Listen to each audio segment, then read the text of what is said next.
Chaos Gamer here, and yes, we are back with another My Hero Ultra Impact video. And in today's video, we're going to be taking a look at the next two characters that are going to be coming into the game soon. These are possibly the last two characters that we are going to be receiving before the start of the 4th anniversary on Global, which I'm very excited to find out what the hell it is going to be up with that. But with that being said, let's not waste any more time. Let's blow this shit right the hell up. And ladies and gentlemen, let us get started with today's video. And you can let me know down below your own personal thoughts on the two characters that we're going to be going over. And if you guys give enough comments, and also this is for my Discord as well. If you want to join the Discord, the link is below. If we get enough interaction on how these two characters are for them, we are going to be doing a community reaction video, which is something I want to start doing a little bit more with these character releases. But you guys got to show the love in order for those type of videos to happen. So who am I talking about? Is going to be none other than Toga, the one that fought Uraka in that final battle, and Fantasy Version 3 Iida,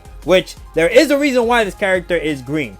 But let's take a look at our first character, which is going to be the Toga, which her art looks absolutely amazing. This is one of those rare instances where I be saying that they could be saving these type of arts for another type of rarity. Look how beautiful and clean this looks. Does this look like a UR to you guys? Because it does not look one like to me. Because let's actually take a look at an old character UR. Let's take a look at the first, like, what, Bakugo in the game or Midoriya in the game. Look at this art, dude. I be telling you, look. Like, compared to what we just saw with the Toga, like, what the hell, dude? It's night and day. But let's start off with the skills right here. The Plus Ultra being Gravity Drop, restores character's HP by 20% relative to the damage dealt for 1 turn. Sorry about that. When character is Bloodthirsty. If you guys don't remember, the green Toga got Bloodthirsty as well, which I'll go over in a little bit once we are finishing reading off this Toga skill set right here. There's 450% damage to all opponents with a low chance of stunning the opponents for 2 turns and a high chance of making the opponents bleed for 3 turns. This skill gains Bullseye. First action skill, which is going to be Knife Carnival, deals 300% damage to all opponents and decreases all opponents' defense by 30% with a medium chance of making the opponent bleed for 3 turns. Gives character the ability to use 2 normal attacks for 3 turns. This buff cannot be cancelled, blocked, or restricted. The skill gains Bullseye, and then the enhances bonus effect when activated. Restores character's HP by 30% relative to the damage dealt for 1 turn when character is Bloodthirsty. The cooldown is for 4 turns. Now for the first action skill, I do like it. The problem is there is a lot of characters that are out there right now that's going to make it to where debuffing and skills that make it to where that gives you status ailments, not really going to slide that easy on them. So we got to see in her kit what else is going to be possible for her to get these effects activated. Second action skill, which is going to be Fluttering Heart, does 400% damage to a single opponent with a high chance of making the opponent bleed for 3 turns. Increases the critical hit rate of all allies by 20% for 3 turns. This skill gains Bullseye, and then the enhancement bonus effect when activated makes character Bloodthirsty for 3 turns. This buff cannot be cancelled, blocked, or restricted. The cooldown is also for 4 turns. First auto skill, which is going to be of Deep Affection, gives character enhanced when these 2 conditions are met at the end of the turn. Number 1 is after character receives HP restoration 20 times. And then number 2 is after 7 turns pass from the start of battle, multi-HP restorations equal 1 HP restoration. You see, already right there, you know what that's giving me? That's giving me the Kirishima that we just got, and I am not a fan of that at all, so that doesn't look like to be a good enhancement. Restores character's HP by 50% relative to the damage dealt. Restores HP of all allies excluding the character by 5% after character receives HP restoration 1 time. Multi-HP restoration equal 1 time of an HP restoration, which again, all these increases of HP that we see right here, it only equals 1 time most of the time. Increase the max HP of all allies by 5% after character receives HP restoration 1 time, up to 10 times. Multi-HP restoration equal 1 time. Increase the critical rate of all allies by 20% for 3 turns after character receives HP restoration 2 times. Multi-HP restoration equals 1 HP restoration. Reduce cooldown time of all allies by 1 after character receives HP restoration 5 times. Multi-HP restoration equal 1 HP restoration. Second auto skill, which is going to be Blood Transfusion. Increase the character's critical skill impact by 5% after character initiates 1 critical attack. It is stackable. Multi-hit attacks equal 1 attack. Increase the character's power by 5% after character initiates 2 critical attacks. This is also stackable. Multi-hit attacks equal 1 attack. Reduce the effective time of temporary status ailments by 2 turns for all allies after character initiates 3 critical attacks. Multi-hit attacks equal 1 attack. When character gets knocked out, oh, this is interesting. Restores HP of all allies excluding the character by 100%. Reduces damage by 100% for 3 turns. What? And increases critical hit rate by 100% for 3 turns? He has a bonus effect that restores HP of all allies, excluding the character, by 5% after character receives HP restoration one time. Multi HP restoration equal 1 HP restoration, and increases character's bleeding hit rate when character is bloodthirsty. I'm not gonna lie, before we saw the knocked out ability, I was already gonna tell you guys you could probably skip this character right here. Like, you don't really need a summon for her like that. But that knocked out ability sounds very intriguing to me. Also, it makes it to where, damn, like, do you just want this character to die? Like, for real? Like, if we have the ability to give her cover, which there is a support memory that does give the ability to have cover on you and another ally, excluding the character I think that is having the support memory. I don't remember which one that's called. I'm gonna have to probably take a look and find out exactly what that is. But if you give her that support memory and then she dies and then you get all of this, that is crazy. Oh my god. Like, what, dude? You just get 100% full health, 100% taking no damage, and then you're gonna be hitting very hard as well. Okay, I think just, again, just for that, a lot of people are probably gonna be summoning for that character. We'll see. I don't know. I don't think it's smart to summon because we are close to anniversary, but if she's your favorite character, by all means, go right ahead. So now we gotta take a look at the next character, which is going to be Iida. I don't know what Iida's time slot is going to be. He could be coming out like probably in the middle towards the end of the month, or he could be coming out very early. We'll have to see. So Ruler of the Edge, Tenya Iida. Let's take a look at his art. I like this one. This is like he's standing on business. He's like holding himself back like, yo, I don't want to. But I will hit you. I will hit you. And then we got the Awakened art right here, which is him slashing at the opponent, or you could say he's charging at the opponent as well. Looks cool. So now let's take a look at the plus ultra skill, which is going to be Quick Gale Thrust. Deals 550% damage to a single opponent. Greatly increases skill impact relative to the character's speed. Reduces all of the character's cooldown time when character is evading. And then the enhancement bonus effect is cancels all temporary last stand effects of a single opponent. Interesting. Okay. So I'll give an example right here. Let's say you have a team with Momo, and then you got, what, Midoriya and Bakugo, and then you got, like, Yellow Dabi to the side, right? So we activate the plus ultra on the Midoriya, who has 2 last stands. Those last stands don't exist because it's temporary. He gets rid of it, goodbye. First active skill, which is going to be Reciprocal Sliding. Deals 300% damage to a single opponent. Skill impact is increased relative to the character's speed. Increase character skill impact by 5%. It is stackable. And then applies Rush to this skill up to 1... activation? Up to 1 add activation when character is evading. Okay, I think Hydrus might have did an error with that, or I'm just not reading that correctly. The cooldown is for 6 turns. There is no way that the cooldown is going to be 6 turns without having a skill in his passive that's going to make it to where it reduces cooldown. Second active skill, which is going to be Mock Kick.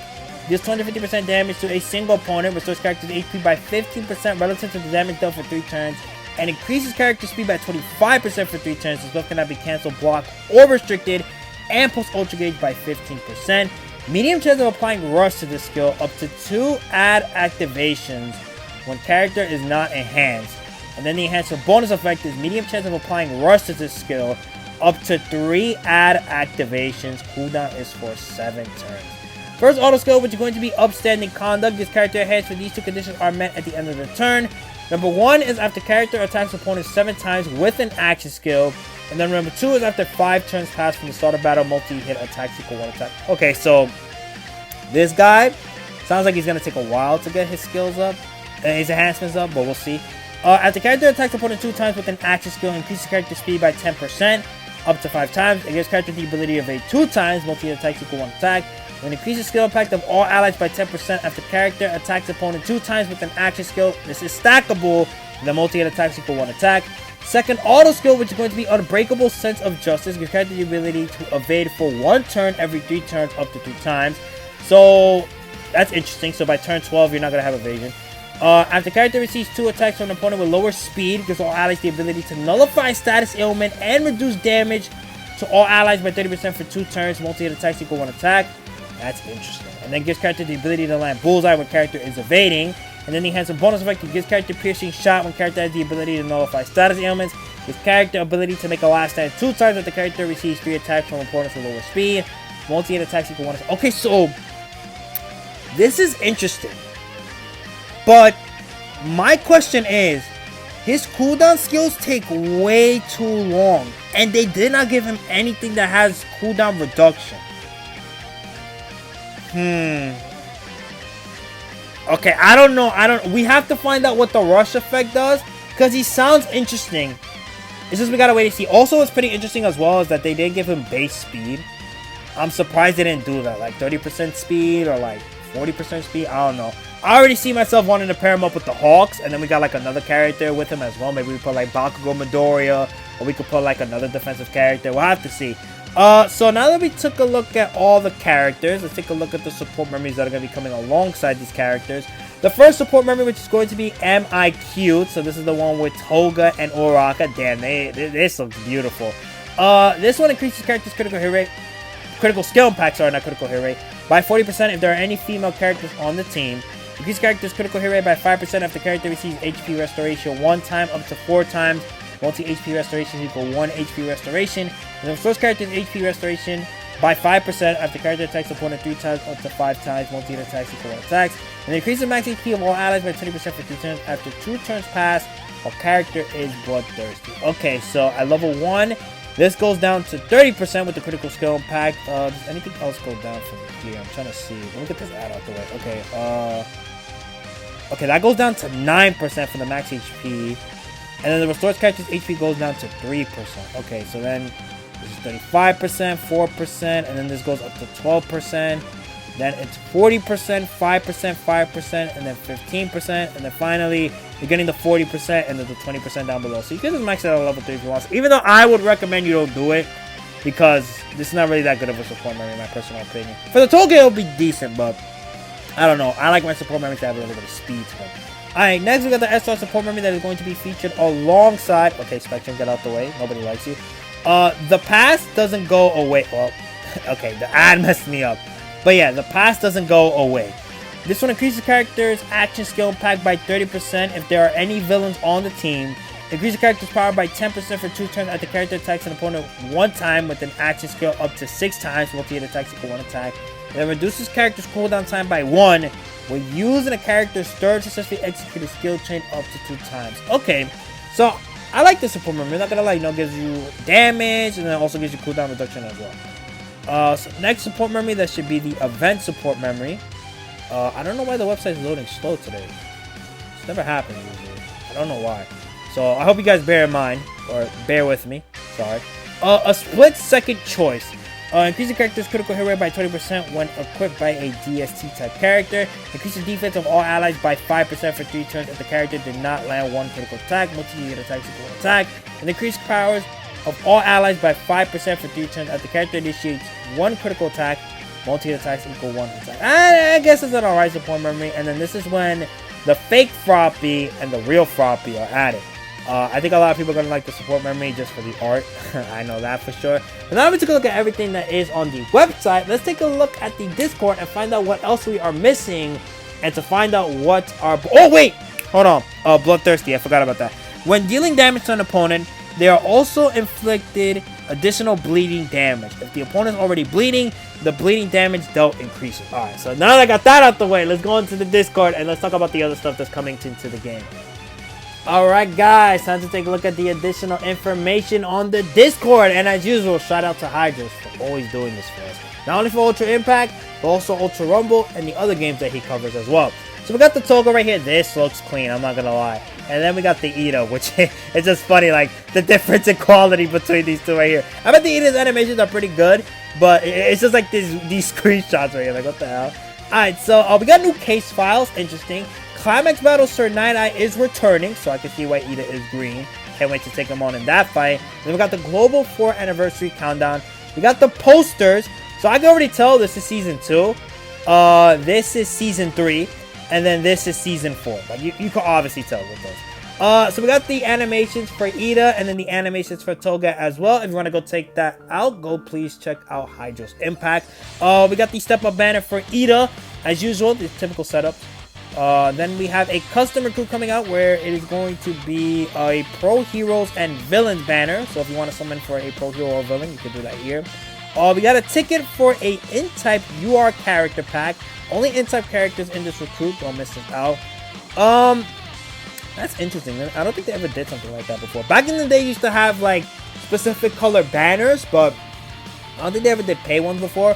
We also have a character select recruit with a drop rate of 1.5 times. Interesting.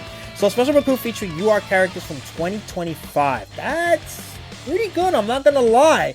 And you know, the characters that you could be getting that are good from this, you could get like All For One, the blue one, Young Edition. You could probably get Hagakure from this. You could probably get Purple All Might from this. If we have the information that we could look up on the website, I will gladly take a look at that. We got the global version 4th anniversary countdown #1 sale that's going to be going on. Global 4th anniversary countdown #2 sale that's going on. Again, look at this art, dude. Oh my god. It's so clean. And we got the winter special gem set that's going to be on sale. We got the Iida's information that we looked at. We got the Toga's information that we looked at. We got the support memories, both of them. We got the UR support memory. Let's take a look at this banner. I'm very curious on this banner. Yeah, visit the site. Let's go. Show me what is going to be happening with this. What is going to be the featured characters? Yep, I told Hagakure. That's already very good. Hagakure, Bakugo. You got Iron All Might. Now, again, I like Bakugo, but he is not competing with Armored All Might. Like, there's no way. Blue. Oh, wow. Wait, what? What? Mei's on this banner? Literally, she just came up. That's crazy, dude. Oh my god, that is insane. Wow, that's pretty cool if I do say so myself. All right, I like this banner. Now, I want to check something now that we saw Mei being on that banner. Can I check the... Hold on, yeah, I want to see this. The UR Int Recruit. Is Mei on this banner as well? Yes, she is. Whoa, what? That's crazy, dude. Oh my god. They are on it with that. Alright, so we got the banner, which is going to be coming out January 16, ending on February 1st for our girl Toga. Season 57 recruit ticket. Next season is going to be starting very soon. Trying to make sure I secure my top ranked spot. I hope so. Last season I didn't really get to do so because it was just the holiday season. I really have time to play like that. So I hated that happened, but it did happen. What am I going to do? You got to, you know, move on from that. We got the January UR Memory Recruit Ticket. We got the January SR Recruit Ticket. We got the Rule of the Edge Hot Picks for Iida. He's coming out in 2 days? That's interesting. Okay, so, I'm gonna probably just do a 1 full rotation on the banner, and that's it. I'm not gonna do anything else. And then for Toga, I'm gonna do some tickets, and then we're gonna do like 1 multi, and that's it. I'm not going too crazy on these. Again, anniversary is like right around the corner. I'm not gonna be messing around. Then we got the regular banner. Regular banner. And then we got the step up banner right here. We got the custom hero and villain recruit that's going to be coming out January 12th, ending on the 24th. We have Sir Iida that's going to be coming out on the 10th, ending on the 22nd. You're not going to be able to take on SS Rank until the next day, which at that point, I feel like they should have released the Iida and the Sir Iida along at the same time. We got the event that's going to be coming out on the 16th, ending on the 30th. The new buff, which is Rush. Okay, so when this effect activates, there is a percentage chance to use the same skill. What? Wait. This is like having 0 cooldown. What the? Bro, no wonder why they didn't give him cooldown reduction. What the hell? Bro, that is crazy. What? Wow. Just imagine the possibility of other characters using this effect that have AoE. Oh, wow. Okay. Damn, that is insane. Added new skill effect, Rush. Let's read the effect. The newly added Rush skill effect has a set chance of activating skills consecutively. Certain action skills will add Rush as an enhanced bonus effect. Each action skill will have a different chance of activating Rush. When the applicable action skill activates Rush, the same skill that triggered it will activate a second time. However, there is a limit to the number of times a skill can be activated consecutively using Rush. Furthermore, as the number of consecutive activations of a skill using Rush increases, the skill impact decreases. Okay, that's... oh my god. If it did the same damage, that would be insane. The best way that I can compare this to another character that is currently out in the game for most of you guys to understand, it would be Green Dobby, the one that we got recently that spams plus ultras. That is basically the same thing that they are saying with this Rush effect. However, as we read, number 1, it's not as consistent. It's the chance of getting it. And number 2, also another thing as well, is that the damage decreases. With Dobby plus ultra, that damage is not decreasing at all. So we gotta get a new case file that's dropping, case file 3, UA Hero Battle Case Chapter 2. This is a whole cards thing that we saw. Then we have the maintenance that came out already, which you already took a look at, and then the information that's already up. We got the countdown for the 4th anniversary special campaign and missions, and then we got a update information for the 9th. We got the sale going on for the valuable pack, and then we got the special new items and hero gem set sale. Then we got the new pro hero and villain character custom crew information. Then we got the global 4th anniversary countdown number 2 campaign and special missions. We also have the countdown number 2 special new items that are going to be on sale. And we also got special new items and hero gem set on sale. We got the Ultra Arena Season 57, which I don't. Can we actually see right now? I'll take a look at this again. I just want to see. Can we see right now? No, we cannot. Okay, never mind. All right. So let me exit out here. We have the 1.5 times UR character drop break character select recruit, and then we got new gift box, which you can look at. We got the season 1 celebration poster that we have already received. Then we got the New Year gems, which is pretty nice. On the 3rd, we got some gems too. On the 8th, we're getting 50 gems for the maintenance. And anything else? Nope. Okay. Next thing we gotta take a look at, of course, is the upcoming drop rate campaigns. Let's see when are we going to get some boosts on the quest. So we're getting on the 10th, ending on the 12th. I guess the day after. I mean, I always showcase the character the day after, so sure, I guess you got me there. But the more important thing now is to take a look at when we are getting one for what? The 17th? Thank God, again, I always praise the heavens that we have gotten the UR orbs, because then from there, it's not that difficult.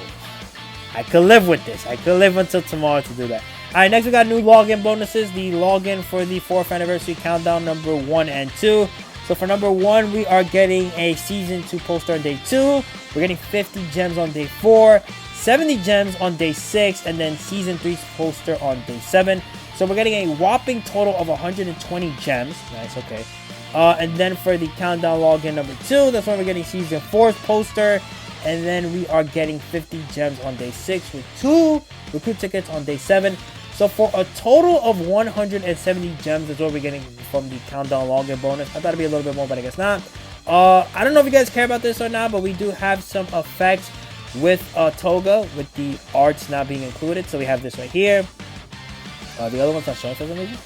Okay, this is the one with the her kit that she likes to use to take out blood. And then we have this one right here. This one looks good. Oh my god. I'm not gonna... Oh my god. That just looks so cool, man. And then we have this one with the bird. Nice. And then we have this one with the flowers in the background as well. Alright, pretty cool. I'm not gonna lie. And then we have this one with no effects. So this is the one that's gonna help me out a ton when it comes to making thumbnails. I hope that Hydros is also locked in when it comes to the Iida one as well. But with that being said, that's where we're ending today's video. Hope you guys enjoyed. Be sure to like and comment if you want to. You know how to, but it's always greatly appreciated. Also, subscribe. Again, you can let me know down below how you personally feel about the Iida and the Toga. If we get enough interactions on both the YouTube comments and the Discord, I will make a community reaction to what you guys have to say about both these characters. And with that, I'll see y'all next time. Peace.